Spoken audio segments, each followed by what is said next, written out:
menerima kebenaran-Mu dalam nama Tuhan Yesus. Engkau bertahta Tuhan dalam kehidupan kami ya Tuhan. Kuasai hati dan pikiran kami. Dalam nama Tuhan Yesus kami sudah berdoa. Haleluya.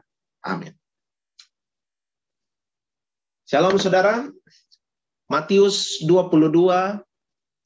Kita mulai ayat 36. Matius 22 kita mulai ayat 36. Lalu kemudian sampai ke ayat yang ke-40. 36. Guru, hukum manakah yang terutama dalam hukum Taurat? Jawab Yesus kepadanya, kasihilah Tuhan Allahmu dengan segenap hatimu, dan dengan segenap jiwamu, dan dengan segenap akal budimu. Itulah hukum yang terutama dan yang pertama. Dan hukum yang kedua adalah sama baiknya dengan itu, ialah kasihilah sesamamu manusia seperti dirimu sendiri. Pada kedua hukum inilah tergantung seluruh hukum Taurat dan kitab para nabi. Dulu saya ingat, tapi saya tidak tahu kalau saudara yang di Makassar ingat, yang di mana, yang dulu ikut sama-sama di waktu kita ibadah di Durian. Saya pernah terangkan ini tentang segenap hati, segenap jiwa, dan segenap akal budi. Tapi hari ini saya tidak terangkan itu lagi. Tapi saya cuma mau lari pada garis besarnya saja. Kasihilah Tuhan Allahmu. Jadi Tante Luna suka bilang bahwa buah roh itu kasih. Yang lain itu adalah buah-buah dari kasih. Jadi kasih itu merupakan isu yang terpenting. Isu yang terpenting bukan karena kasih adalah tindakan yang tertinggi, tapi karena kasih itu adalah representasi dari sebuah pribadi. Dan pribadi itu adalah pribadi Tuhan sendiri. 1 Yohanes 4 ayat 16 berkata bahwa di bagian dari ayat itu ada terselip sebuah pernyataan bahwa Allah itu kasih. Gitu. Jadi kasih itu bukan merupakan tindakan yang agung, tindakan yang mulia, tetapi kasih itu lebih dari sekedar tindakan. Kasih itu adalah pribadi, merujuk pada pribadi. Pribadi siapa? Pribadi Tuhan, tidak diragukan lagi. Itulah sebabnya dalam 1 Korintus pasal 13 dikatakan bahwa iman dan pengharapan akan berhenti, tapi kasih akan tinggal tetap. Bahkan dikatakan bahwa kasih itu adalah yang paling besar. Kenapa dia yang paling besar daripada iman dan pengharapan? Sebab iman dan pengharapan itu menuju kepada kasih itu sendiri. Karena kasih itu sendiri sekali lagi adalah pribadi daripada Tuhan kita. Merujuk kepada pribadi daripada Tuhan kita. Tuhan kita tidak disebut sebagai Tuhan yang mengasihi, tapi Tuhan kita disebut sebagai kasih itu sendiri. Allah itu adalah kasih. Jadi semua tindakan kasih adalah representasi dari pernyataan kita terhadap pribadi Tuhan. Kita melepaskan pribadinya. Saya sudah selalu bilang itu sama saudara bahwa setiap kali kita mengasihi, melepaskan tindakan kasih, tentunya dalam dasar kasih Kristus itu, maka kita sebenarnya sedang melepaskan pribadi Tuhan kepada orang-orang yang kita kasihi tersebut. Sebab sekali lagi, kasih adalah pribadi. Saya sudah terangkan itu berkali-kali sama saudara yang ada di ini. Saya tidak akan ke situ lagi terlalu banyak. Tapi yang saya mau singgung kepada saudara adalah bahwa ada bagian yang tidak bisa terpisahkan dari mengasihi Tuhan. Tentunya dengan secara komprehensif kita mengasihi Tuhan dengan segenap hati, segenap jiwa, dan segenap akal budi. Itu harus. Jadi kita tidak bisa mengasihi Tuhan hanya dengan segenap hati saja. Itu orang Belanda bilang onmoglet, ya, omong kosong. Jadi kita tidak bisa mengasihi Tuhan hanya dengan segenap hati.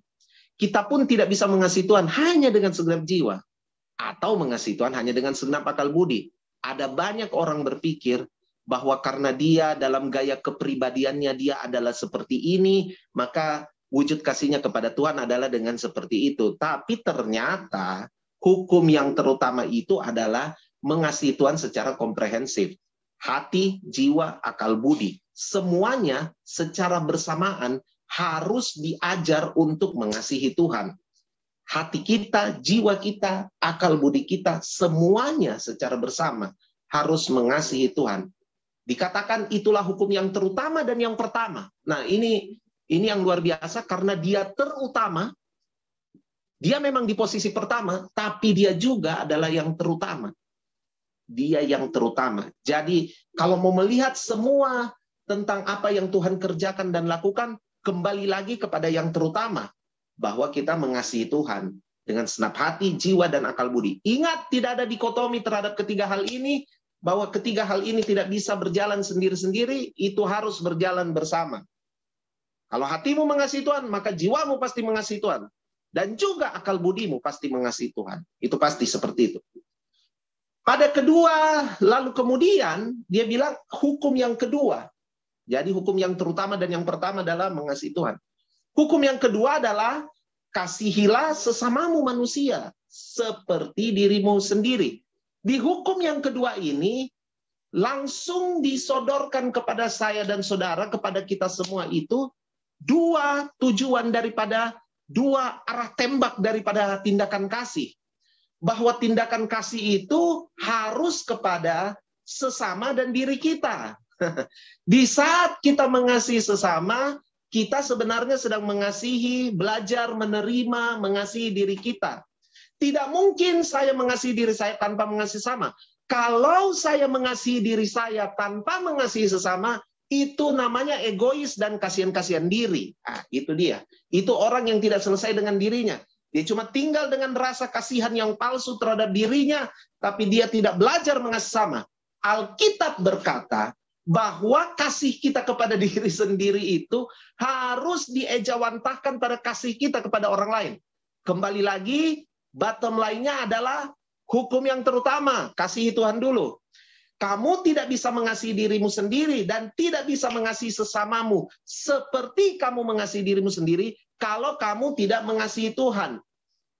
Nah, itu dia. Jadi kasih Tuhan dulu. Nah, saya tidak mau lagi saudara salah mengerti, salah berpikir, lalu kemudian berpikir bahwa kita mengasihi diri sendiri. Enggak, ini konteks mengasihi diri sendiri adalah bahwa kita telah berjalan dalam dinamika mengasihi Tuhan dalam segenap hati, jiwa, dan akal budi. Nah, waktu kita mengasihi Tuhan dalam segenap hati, jiwa, dan akal budi, kita dapat mengasihi sesama kita sama seperti kita mengasihi diri kita sendiri. Jadi kita harus belajar dulu, mengasihi, belajar selesai dengan diri sendiri dulu. Belajar selesai dengan diri sendiri dulu. Dan kalau kita sudah selesai dengan diri kita sendiri, maka kemudian kita bisa terima diri kita sendiri, maka kita pasti dapat mengasihi sesama kita. Tentunya dari kasih kita kepada Tuhan yang telah terbudaya. Nah, sekali lagi, ketiga hal ini itu tidak bisa dipisahkan. Mengasihi Tuhan, mengasihi dirimu sendiri, dan mengasihi sesamamu itu tidak dapat dipisahkan. Itu adalah sesuatu yang berjalan bersama dalam kehidupan kita. Tapi ingat, bottom line-nya adalah mengasihi Tuhan dulu. Kalau saudara tidak mengasihi Tuhan, saudara tidak selesai sama diri saudara. Kalau saudara tidak selesai sama diri saudara, bagaimana saudara mau mengasihi diri saudara sendiri? Nah, kalau kita sudah terbudaya dalam hal ini, maka kita akan melihat sebuah kenyataan di mana saya dan saudara itu sudah semakin hari dalam perjalanan kekristenan kita akan menemukan dua hal yang saya ingin sodorkan pada saudara. Yang pertama itu kita akan semakin effortless. Apa yang kita kerjakan itu semakin hari kita lihat itu akan semakin begini. Bukan tahu kekuatanku ini. Bukan kekuatanku ini tahu. Bukan ini sudah Tuhan sekali ini. Saya sudah tidak, sebenarnya kalau dihitung-hitung, kalau dilihat-lihat begitu, tidak mungkin saya lakukan ini, tidak mungkin. Saya tidak mungkin kayaknya, tapi tahu. Tuhan, ini betul-betul Tuhan. Itu yang saya bilang, semakin hari kamu lihat,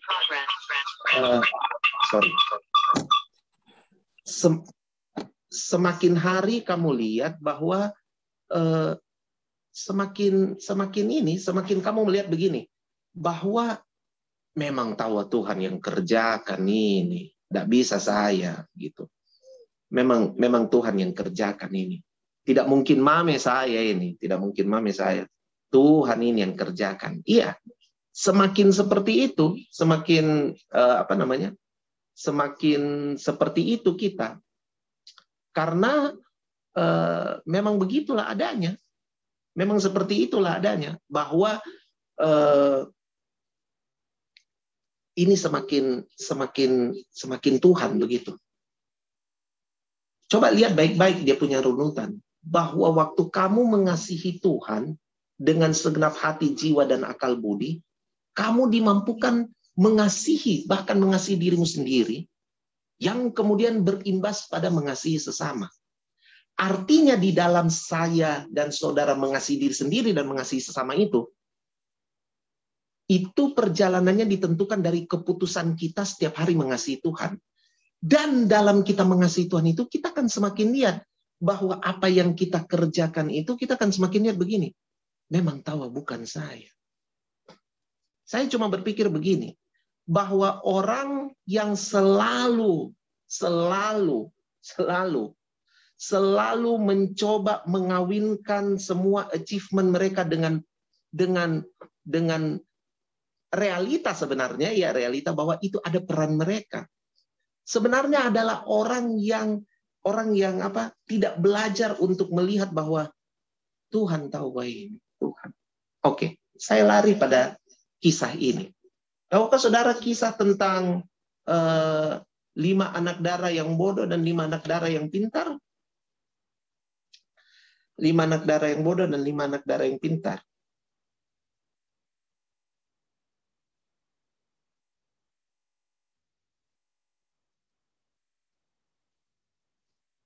Matius 25 kan? Ya, kita lihat dulu Matius 25. Cuma mau kasih tahu sama saudara saja bahwa kalau kita effortless itu, seperti itulah kejadiannya. Nah, saya tidak akan cerita lagi pada saudara tentang perumpamaan ini sebenarnya. Saudara baca sendiri. Tapi saya mau langsung menerangkan pada saudara berhubungan dengan ini. Tahukah saudara bahwa gadis yang dilambangkan di sini itu adalah gadis selama ini kita mendengar bahwa gadis-gadis ini ada perlambang dari gereja, perlambang dari perlambang dari gereja, mempelai wanita Kristus. Tapi ternyata setelah saya mendengar, saya ikut seminar dari Ibu Rita Wahyu, saya langsung terbuka bahwa wow, gadis-gadis ini ternyata bukan mempelai. Gadis-gadis ini kan pendampingnya mempelai. Iya toh? That's why mereka ada 10. Masa mempelai 10 toh? Nah, gadis-gadis ini adalah mempelai punya pendamping. Mempelai punya pendamping, ini gadis-gadis ini. Jadi mereka 10-10-nya itu adalah pendamping dari mempelai. Ternyata dalam bahasa Ibrani-nya itu, gadis-gadis ini itu digambarkan sebagai matchmaker. Matchmaker. Ternyata bukan pasapi, Tante Lun. Bukan. Saya juga berpikir pasapi. Bukan pasapi. Mak comblang. Matchmaker ternyata. Saya kaget sekali. Ternyata 10 gadis ini adalah matchmaker. Akhirnya waktu itu kita dibukakan bahasa aslinya, kita lihat, wow, iya, matchmaker.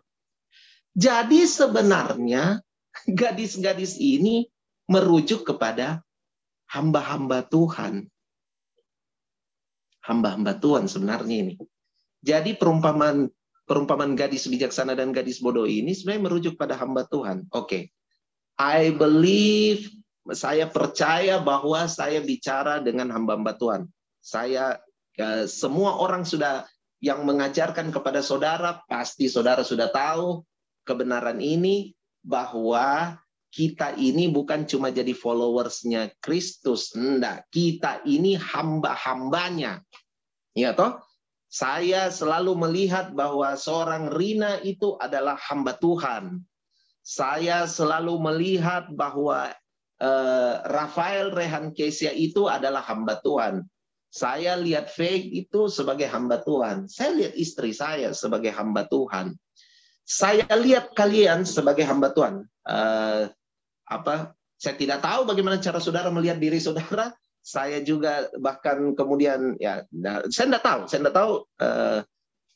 tidak tahu bagaimana saudara melihat diri saudara. Tapi mudah-mudahan saudara melihat diri saudara seperti the way I see you. Saya lihat saudara, Anda hamba Tuhan. Saya sudah tidak perlu mention kayak Tante Luna, Om John, ya itu sudah. Tapi maksudnya orang-orang seperti Max saya lihat sebagai hamba Tuhan, ya toh. Sebagai Joshua Samad saya lihat sebagai hamba Tuhan. Owen Egbert saya lihat sebagai hamba Tuhan dengan bidang pelayanan, tempat pelayanan, tanggung jawab pelayanan yang berbeda. Nah, sekali lagi, bagaimana saudara melihatnya, how you look at it, itu tergantung saudara. Tapi saya menyodorkan ini, Anda hamba Tuhan. Nah, sebagai hamba Tuhan itu, kita ini tidak boleh selingkuh dengan yang kita mau pasangkan. Kita ini tugasnya apa? Saya kan selalu bilang sama saudara, saya ini tidak pernah menganggap bahwa saya ini gembala. Tidak pernah saya anggap begitu. Kenapa? Karena yang gembala itu Yesus, bukan saya. Iya toh.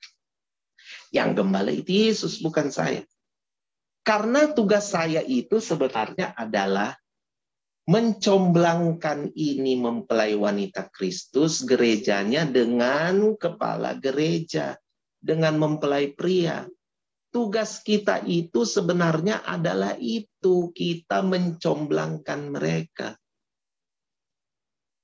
Nah, makanya isu kasih itu penting.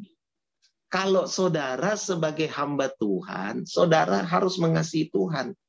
Ada kisah waktu mak comblangnya Ishak itu mau pergi lamar Ishak. Mak comblangnya Ishak itu mau pergi lamar Ishak. Dia bilang kejadiannya kan itu seperti ini, bahwa Abraham itu minta sama dia punya keluarga. Tunggu. Itu di Kejadian pasal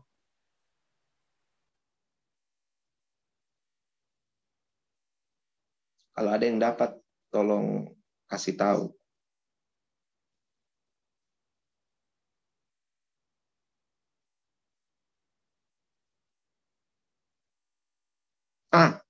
Kejadian, loh, kenapa dia lari?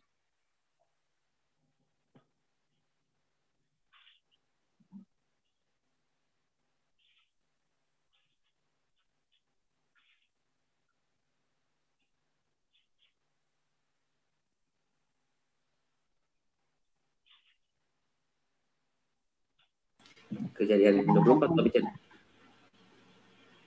Kejadian 25 ya? Bukan. Oh, bukan. Tunggu ya. 24. Ya. Ya, terima kasih Rehan. Sudah kasih tahu. Nah, di Kejadian pasal 24 itu, tunggu saya cari ayatnya.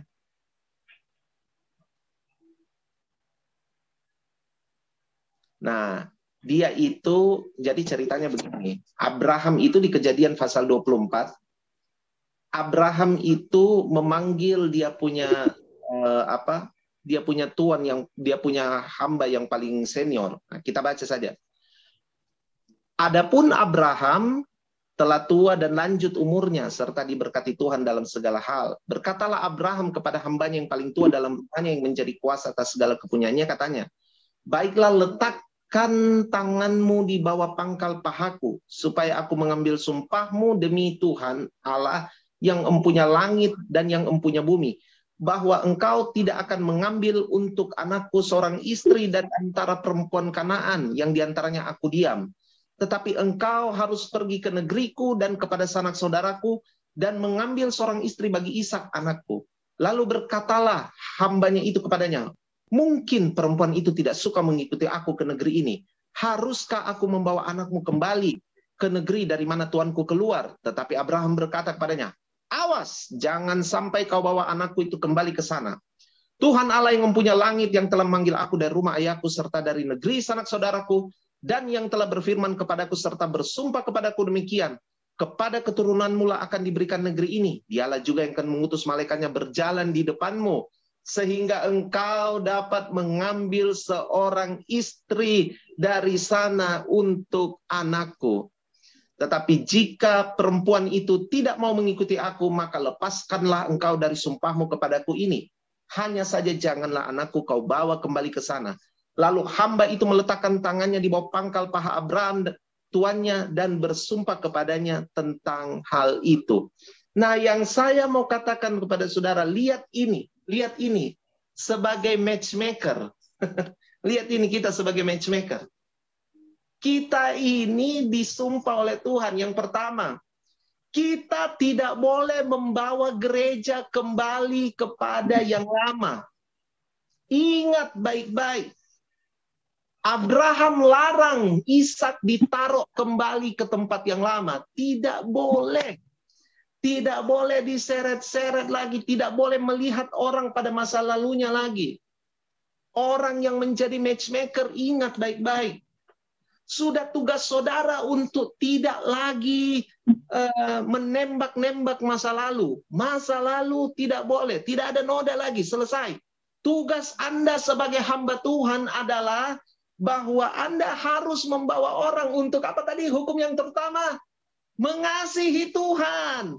Waktu kita mengasihi Tuhan, maka the way we see others, the way we see ourselves itu sudah tidak berpikir lagi soal, aduh bagaimana masa lalu ini menarik saya, bagaimana ini noda-noda masalah, bagaimana ini soal begini-begini. Kita tidak pernah selesai dengan itu. Makanya khotbah favorit di gereja adalah pemulihan. Haleluya.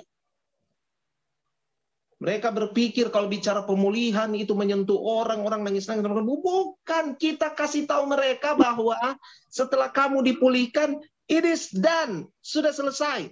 Jangan coba-coba bawa lagi anakku ke tempat itu.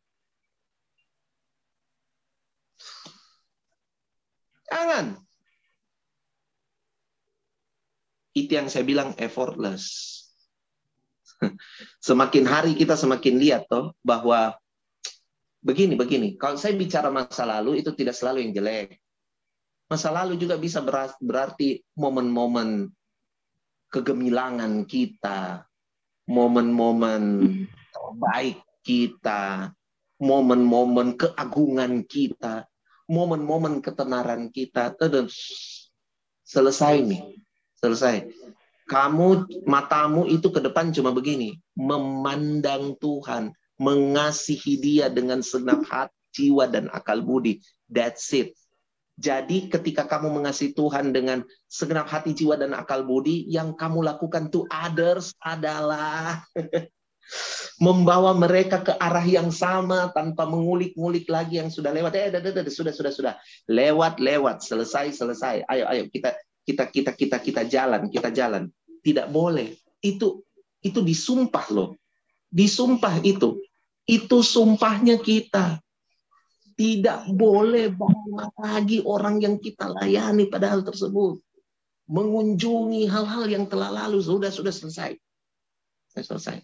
Hal yang lalu itu kan gunanya itu untuk belajar dan lupakan. Yang baik dipelajari, yang tidak baik dilupakan. Kan begitu fungsinya masa lalu. Ini bukan pelajaran Kristen, kasihan. Ini pelajaran kehidupan, lintas agama. Nah, perhatikan baik-baik, kita punya sumpah tidak boleh. Tidak boleh. Ambil perempuan dari apa? Dari sanak saudara. Ambil perempuan, ya, itu berarti kita itu Kristus itu dikatakan sebagai yang sulung, kan?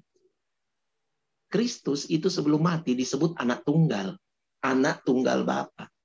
Tapi setelah dia mati dan bangkit dan naik ke sorga, dia disebut sebagai yang sulung. Dia disebut sebagai yang sulung. Nah, makanya kita itu dibilang dipertunangkan dengan saudara, kaum saudara. Itu dibilang apa? Yang sulung itu kita dipertunangkan dengan Kristus. Jadi saya harus membawa. Saya ingat kan, saya selalu bilang kan sama saudara, tidak ada figur di sini. Saya tidak mau komunitas ini dikenal dengan figur dari gembala jemaat kayak warung coto begitu. Warung coto ini, asuhan daeng ini. Enggak. Kita ini bawa orang ke Kristus. Tujuan saya terhadap Yosua Samad itu adalah begini. Yosua Samad itu tidak saya bawa ke saya. Yosua Samad itu harus saya bawa ke Kristus. Rafael itu saya tidak bawa ke saya. Saya bawa ke Kristus. Karena sebagai matchmaker, saya tidak boleh selingkuh dengan orang yang akan saya comblangin. Saya tidak boleh selingkuh. Saya cuma bayangin kalau saya jadi hamba yang senior ini. Alkitab tulis ini hamba yang senior dari Abraham ini. Waktu dia lihat Ribka, dia saja terpana. Dia bilang, wow, ini perempuan bukan saja cantik, tapi kuat. Bayangkan perempuan itu, begitu kuatnya dia kasih minum onta. Onta itu minumnya banyak loh, saudara. Onta itu minumnya bukan saya kasih tahu, onta itu minum bukan 1 galon. Onta itu minum 15 galon satu kali. Satu kali minum bisa 15-20 galon. Makanya dia tidak haus-haus. Dia jalan, dia kuat sekali. Dia jalan di padang pasir.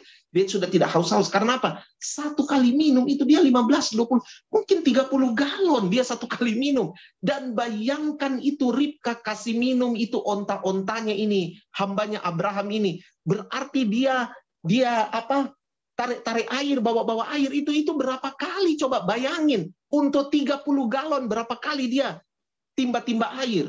Betapa kuatnya perempuan ini. Wow, perempuan di komunitas ini semua rata-rata kuat, toh. Wow, Mami Ceni itu kuat sekali. Kuat. Saya lihat dia kalau kerja cekatan, bukan cuma cekatan, tapi hasilnya pun mantap. Mantap dan cepat. Woi, Mami Ceni kalau sudah di dapur begitu luar biasa. Rina, Angel kalau memasak begitu banyak. Tapi bisa berlangsung dengan cepat. Cepat. Tante Luna juga itu. Cepat juga. Tante Luna ini. Kalau di dapur saya kenal. Wah, luar biasa. Cekat. Perempuan-perempuan sini sangat cekatan. Bayangin, saudara. Hamba itu melihat kekuatannya Ribka. Tapi sekaligus juga melihat bahwa Ribka itu cantik sekali. Waduh. Itu bisa saja sebagai hamba langsung berpikir begini. Sebagai laki-laki normal lah. Sebagai laki-laki normal langsung berpikir begini. Dede. Kayaknya ini. Jangan membuat Ishak dede. Buat saya mau kayaknya ini. Cantiknya lagi. Zaman dulu-dulu kan bisa lebih istri satu toh. Jadi bisa dijadikan yang kedua dan yang ketiga ini. Jangan deh. Kan zaman dulu belum ada WA. Jadi kan tidak terlacak toh. Kalau saya kasih lari Ribka, tidak terlacak. Saya larikan saja Ribka. Ribka, saya odo-odo mi Ribka, andaikan Ribka mau, saya larikan mi dia. Tidak ada mi cerita tentang Abraham mau cari saya juga bagaimana, saya pergi kemana. Tidak ada dulu komunikasi kayak begini, tidak ada. Itu kan sama dengan begini, saudara. Kalau Anda selalu merasa berjasa terhadap progres kehidupan seseorang, Anda sebenarnya sedang berselingkuh. Atau Anda terlalu mengagumi, terlalu mengagumi terhadap salah satu figur. Dia tahu ini amat. Aduh, maaf. Anda berselingkuh sebenarnya. Gereja sekarang semakin seksi. Karena semakin seksi, matchmakernya juga tergoda. Matchmakernya juga jadi selingkuh sama gerejanya, sama mempelai wanita Kristusnya. Bisa tangkap yang saya ngomong ini? Aduh. Makanya saya bilang, waktu kita mengasihi Tuhan, itu sudah begini. Itu sudah tidak ada kekuatannya kita. Dan kita melihat bahwa kita tidak ada ininya begitu. Tidak ada jasanya kita di situ. Tidak ada ini. Semua Tuhan. Semua untuk Tuhan. Semua untuk Tuhan. Smith Wigglesworth itu, waktu dia mau dipakai Tuhan dengan luar biasa, Tuhan itu bilang sama dia begini, asal engkau mau bahwa pada kenyataannya dalam panggilanmu ini, kamu akan semakin kecil. Tetapi dalam kamu semakin kecil itu, kamu akan membesarkan aku. Smith Wigglesworth bilang, Amen, Lord. Just do it. Selama engkau dibesarkan, tidak apa-apa. Biarlah saya tidak dikenal. Tapi hari ini siapa yang tidak kenal Smith Wigglesworth? Paling tidak. Paling tidak angkatan ABG, angkatan bapak-bapak. Ya, tak? Siapa yang tidak kenal Smith Wigglesworth? Anda cari di ensiklopedia, Anda mudah dapat Smith Wigglesworth. Anda ketik di Google, begitu banyak kisahnya. Dia telah meninggal sejak tahun 1947. Tapi kalau Anda cari di Google, jejaknya masih segar. Yang saya mau bilang sama saudara, tapi Smith itu tidak berpikir itu. Smith itu cuma berpikir, saya membesarkan Tuhan. Itulah banyak mujizatnya juga dilakukan, kadang-kadang bukan dalam pertemuan ibadah, kadang dalam pertemuan-pertemuan langsung dengan orang yang bersangkutan. Wow. Yang saya mau bilang pada saudara adalah begini, itulah makna dari kalau kita semakin mengasihi Tuhan, kita akan melihat begini. Aduh, enggak ji saya. Kamu akan seperti hambanya Abraham ini yang bilang begini. Ini memang jodoh yang terbaik untuk Tuanku. Saya waktu lihat ini orang-orang di komunitas Klik, saya lihat itu saya bilang begini.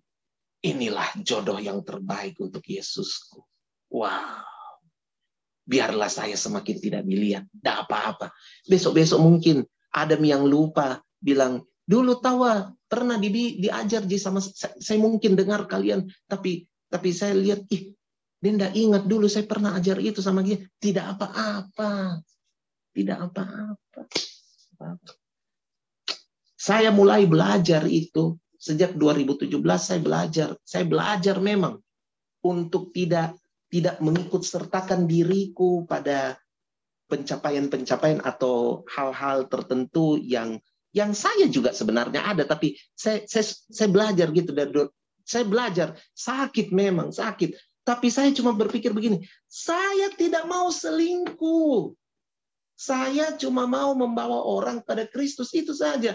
Nah, semakin saya punya hati begitu, saya semakin lihat bahwa apa yang saya kerjakan itu betul-betul bukan saya, tapi karya Roh Kudus yang bekerja dalam saya, pure, totally. Wow. Itu paling luar biasa. Kita sudah tidak berpikir soal tahu pintarnya diriku. Bukan. Semakin saya lihat bahwa itu Roh Kudus yang temani Kak ini. Roh Kudus yang temani Kak. Coba buka Roma 8. Roma 8 itu bilang begini. Ini saya kaget sekali baca ini ayat. Dia bilang begini.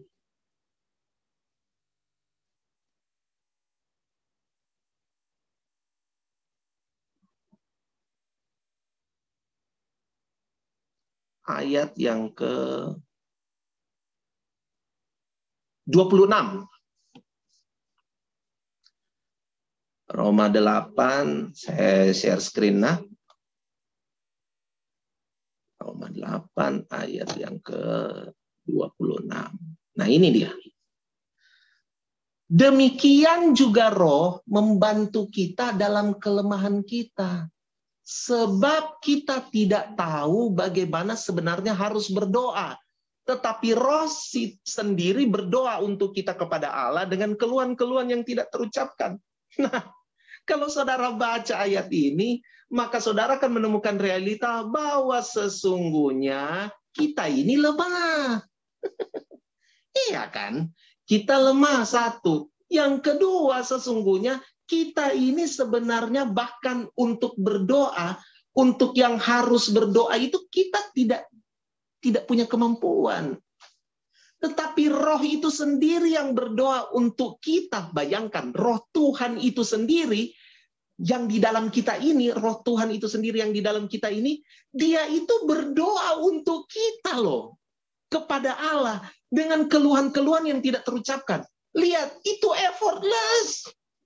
Itu betul-betul bukan karena daya upayamu, bukan karena saya adalah pribadi yang selalu mengingat-ingat orang, yang penuh dengan belas kasihan. Bukan kasihan. Itu Roh membantu. Roh sendiri yang berdoa. Bahkan untuk kita sendiri pun, itu Roh itu berdoa untuk kita. Wow. Coba lihat perjalanan kalau saudara mengasihi Tuhan dengan segenap hati, jiwa, akal. Kamu akan lihat bahwa semakin hari, memang Yohanes pasal 3, statement dari Yohanes Pembaptis itu akan semakin termanifestasi, semakin jadi real. It's getting real, man. Perkataan Yohanes Pembaptis itu bahwa biarlah saya semakin kecil, tapi Yesus semakin besar. Kan kita matchmaker. Masa matchmaker mau jadi lebih besar dari mempelainya? Offside dong. Offside.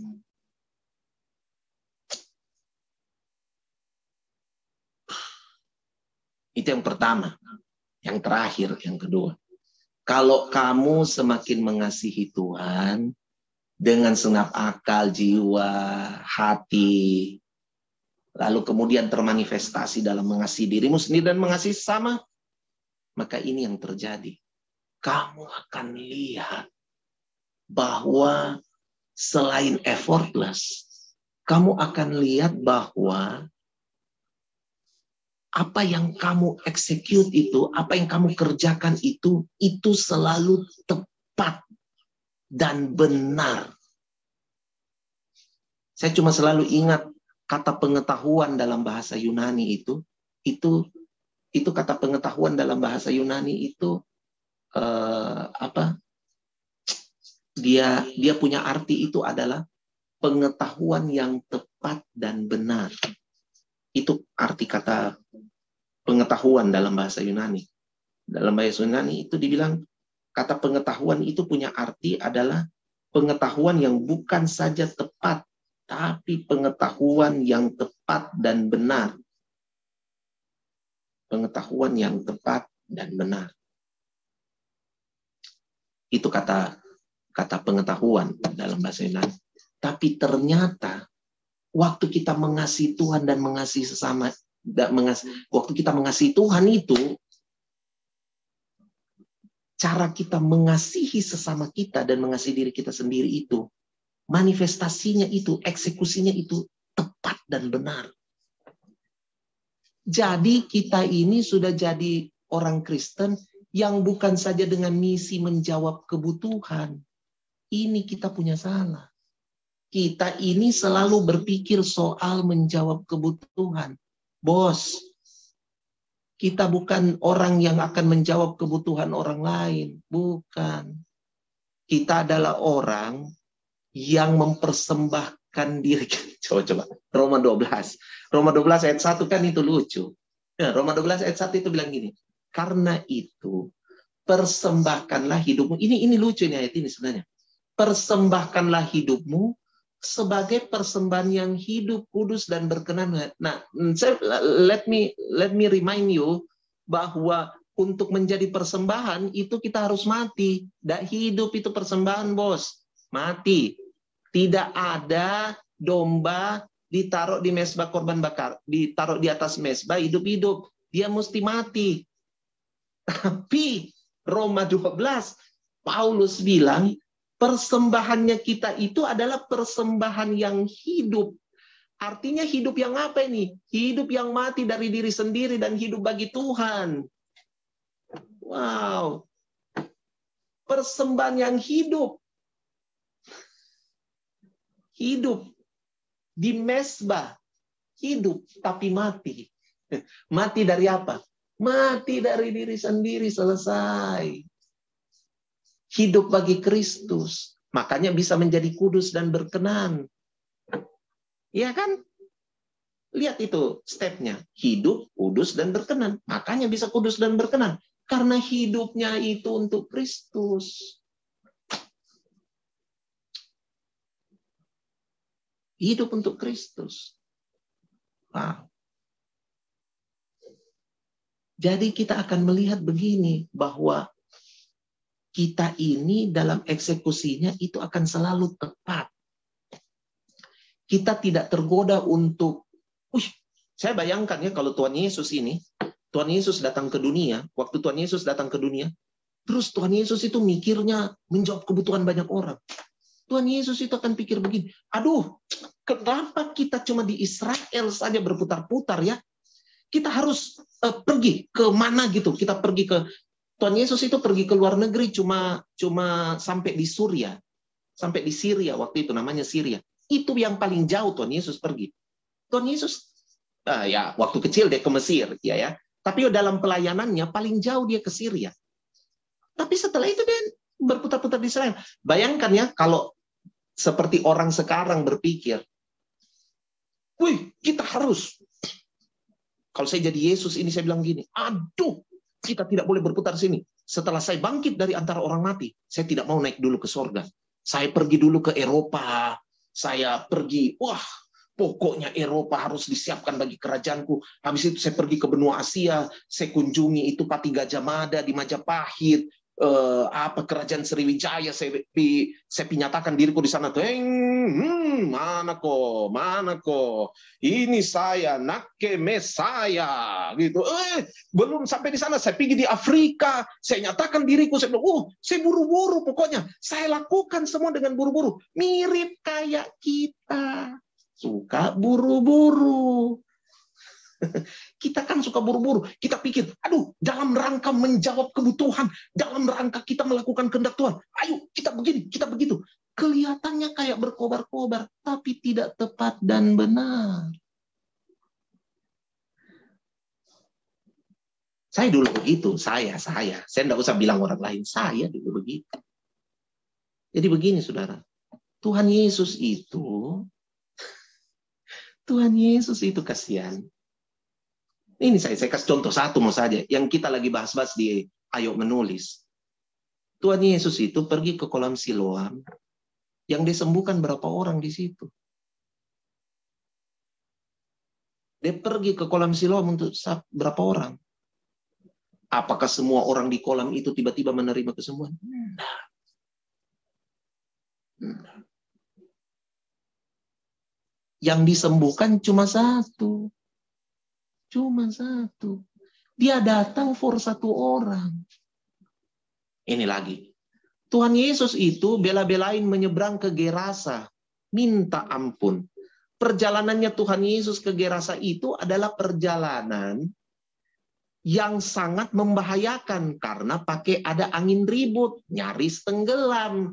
Murid-murid ketakutan. Memang ada mujizat. Tuhan Yesus hardik. Haleluya, puji Tuhan. Tapi kan perjalanannya menegangkan. Bukan menegangkan lagi, ya, menegangkan. Tegeng. Keadaannya sangat menegangkan. Sangat, waduh, membahayakan, saudara-saudara. Sampai di Gerasa disambut sama orang kerasukan setan. Yang Tuhan Yesus layani di sana berapa orang? Tuhan Yesus datang for satu orang. Habis itu dapat usir. Dari satu kota, bilang kau penyihir, enyap dari sini. Lenyap sudah kau dari sini, enyap kau dari sini. Jadi Tuhan Yesus jalan jauh-jauh melintasi ombak yang luar biasa, hampir mematikan, menenggelamkan kapalnya. Kemudian kembali setelah melepaskan orang itu. Iya kan? Bahkan ketika Tuhan Yesus tidak mengupayakan sesuatu, dia cuma lagi jalan saja mau ke rumah Yairus, tiba-tiba dari sekian banyak orang yang mengerumuni dia, ada satu yang menjamah jubahnya dan sembuh. Ada banyak orang menjamah jubah Yesus. Mungkin ada juga yang lagi sakit di situ, tapi tidak sembuh. Tapi satu orang jamah jubahnya sembuh. Saya tidak bilang bahwa kerjakan mau cover satu-satu orang. Tidak. Jangan salah mengerti, kasihan. Bukan itu yang saya maksud, Kodong. Bukan. Yang saya maksud itu adalah kalau kita mengerjakan sesuatu, waktu kita mengasihi Tuhan, kita akan semakin dibawa pada presisi-presisi. Itu perjalanan, tidak langsung terjadi. It's a journey. Saya kasih contoh cerita bagaimana adik saya Jane. Kalian tahu kan bahwa Jane itu, beberapa dari kalian tahu bahwa Jane itu prestasinya dalam dunia pendidikan sangat luar biasa. Outstanding. Dia sekarang sedang kejar S3.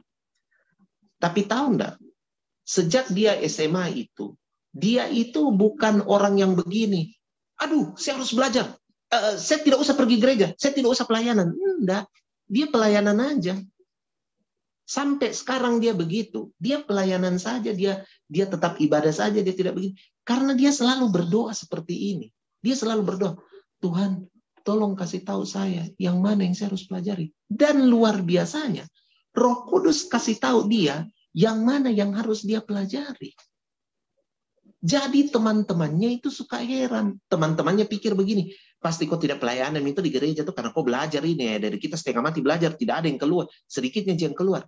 Tidak. Jane itu belajar tepat dan benar. Bab-babnya ditunjukkan oleh Roh Kudus. Saya kalau bicara begini kan pasti kau bilang, masa Roh Kudus bisa kasih tunjuk begitu. Woi, ingat kok, Roh Kudus itu mengajar segala sesuatu, bos. Segala sesuatu, my friend. Kau tidak percaya? Alkitab bilang ini, dia ajar kau segala sesuatu. Dia bisa kasih tahu kau bab mana yang kau harus belajar. Bisa, sangat bisa. Adik saya buktinya. Bisa.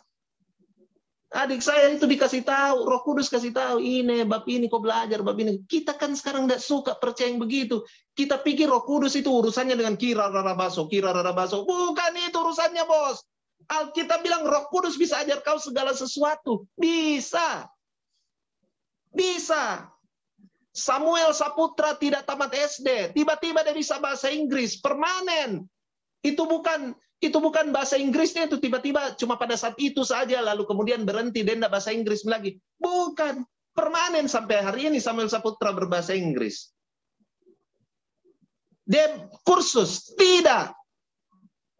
Tiba-tiba Roh Kudus kuasai dia bisa berbahasa Inggris. Kamu mungkin bilang gini, itu kan terjadi tidak sama semua orang, bisa sama, ya terserah. Terserah. Tergantung bagaimana saudara mengasihi Tuhan dengan segenap. Ingat tadi mengasihi Tuhannya itu apa? Segenap jiwa, hati. Yang ketiga ini, bos, akal. Orang teh akal. Akal. Akal. Akal. Kan kalau mengasihi jiwa dengan akal, buahnya adalah Tuhan perlengkapi kita dengan akal budi. Kan begitu. Saudara tahu kan akal budi? Akal itu berteman dengan budi maksudnya. Akal budi, iya. Ya ampun. Tapi kita ini tidak percaya loh. Kita pikir ini Roh Kudus itu urusannya cuma dengan ibadah. Urusannya dengan manifestasi-manifestasi yang tidak jelas. Urusannya dengan ini. Kau pikir Roh Kudus tidak bisa? Oh Tuhan. Saya berjanji ini ayat terakhir. 1 Samuel 23. Saya cerita saja, nanti kalian baca. Baca itu 1 Samuel 23 ayat 1 sampai 13. Yang perikop Daud di Kehila. Nah coba ya, ini saya bilang 1 Samuel 23. Saya share screen saja ya. Share screen supaya lihat ayatnya. 1 Samuel 23. Siap. Nah itu, Daud di Kehila. Nanti baca dari yang perikop itu aja. Daud di Kehila. Nah ini yang saya mau bilang. Itu namanya presisi, itu luar biasa. Itu kan Daud. Dia dengar bahwa orang Filistin berperang melawan kota Kehila. Terus menjarah tempat-tempat pengirikan anggur mereka. Itu Daud tanya Tuhan loh. Aduh Tuhan.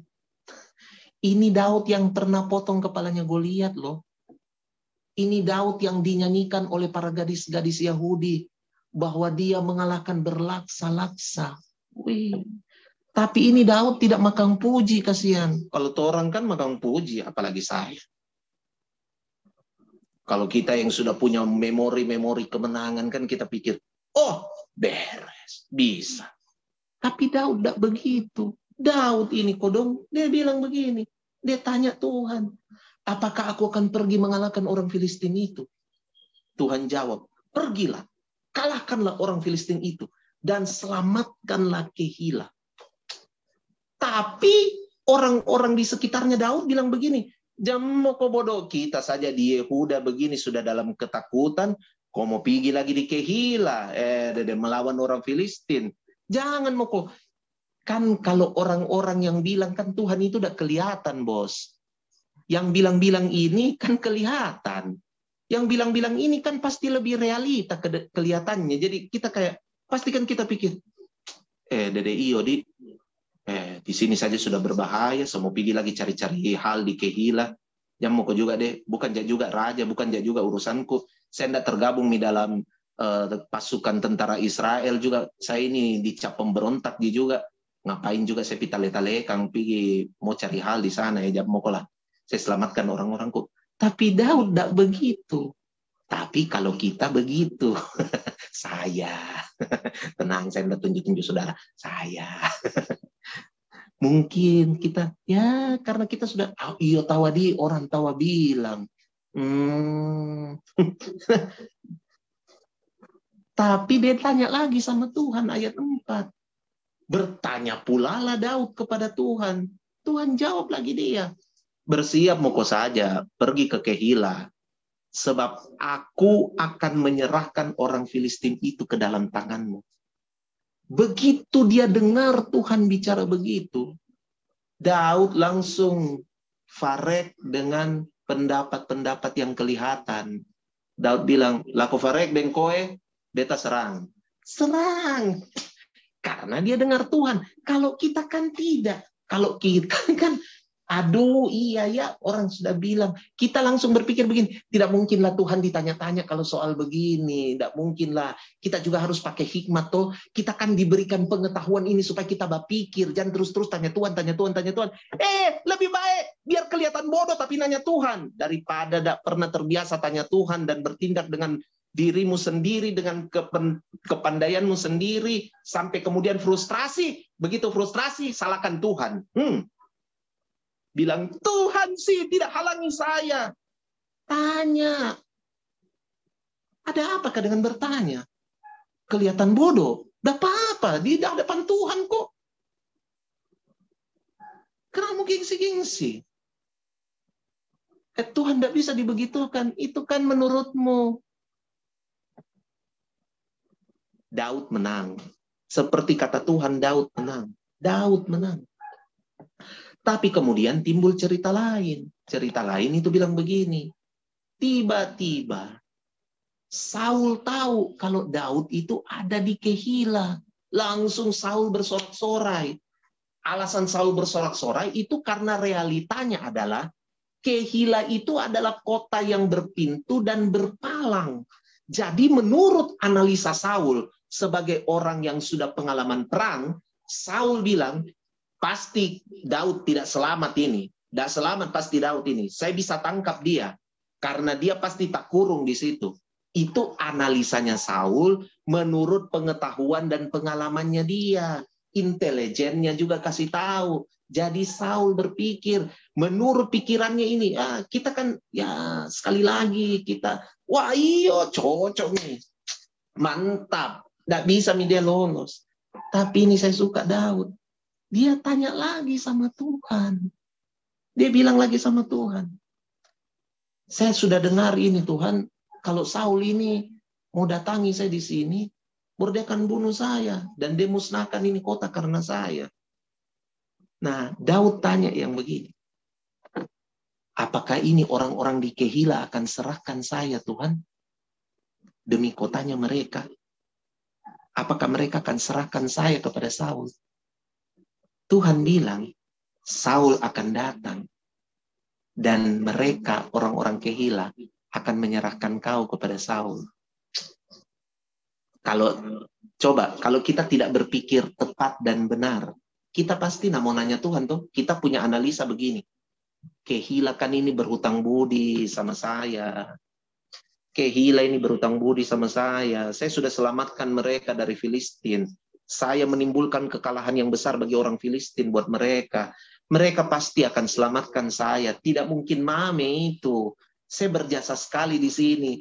Makanya jangan suka selingkuh sebagai matchmaker. Kita selalu berpikir kita yang berjasa. Gara-gara saya itu. Itu semua dia sampai begitu. Itu semua gara-gara saya. Gara-gara saya itu dia begini. Jangan kasihan. Kalau kita mengasihi Tuhan, Tuhan bakal kasih lihat itu. Yang kita pikir itu. Saya tidak mungkin Kehila serahkan saya. Tidak mungkin. Tapi Daud itu untung tidak begitu. Dia tanya Tuhan. Ini orang Kehila diserahkan ke saya Tuhan. Tuhan bilang. Diserahkan kok nanti nak. Diserahkan kok. Itu orang Kehila serahkan kok. Daud langsung keluar dari Kehila. Nah, lihat baik-baik. Waktu Daud keluar dari Kehila. Yang terjadi itu ini. Saul tidak jadi datang ke Kehila. Win-win solution tuh. Kehila tidak jadi dimusnahkan sama Saul. Saul juga tidak capek-capek harus datang ke Kehila. Saya tidak tahu bagaimana caranya Saul tidak datang ke Kehila. Pokoknya Saul tidak jadi datang. Luar biasa kan? Luar biasa. Kalau kita tepat dan benar. Makanya saudara-saudara, kalau kamu mengasihi Tuhan dengan segenap jiwa, segenap hati, segenap akal, maka tindakanmu pada sesama, kepada dirimu sendiri, itu kamu akan lihat. Kamu itu tepat sasaran. Tapi impact-nya itu kemana-mana. Kemana-mana impact-nya. Kemana-mana. Jadi saya kembali lagi mendorong saudara. Untuk apa? Kembali ke ayat Matius 26 tadi. Marilah kita belajar mengasihi Tuhan. Dengan segenap jiwa, segenap hati, segenap akal. Kalau saudara masih punya catatannya tentang khotbah itu, coba pelajari detail yang saya terangkan itu tentang jiwa, hati, dan akal. Segenap jiwa, hati, dan akal. Kalau kita mengasihi Tuhan dengan itu, maka kita akan mengasihi diri sendiri, mengasihi sesama kita, seperti kita mengasihi diri sendiri, di dalam terang kasih-Nya Tuhan. Itulah hukum yang utama. Tuhan Yesus memberkati kita semua. Mari siapkan perjamuan kudus saudara. Kita akan perjamuan kudus. Kita akan nyanyi satu lagu baru kita perjamuan. Silakan saudara siapkan perjamuan kudus saudara.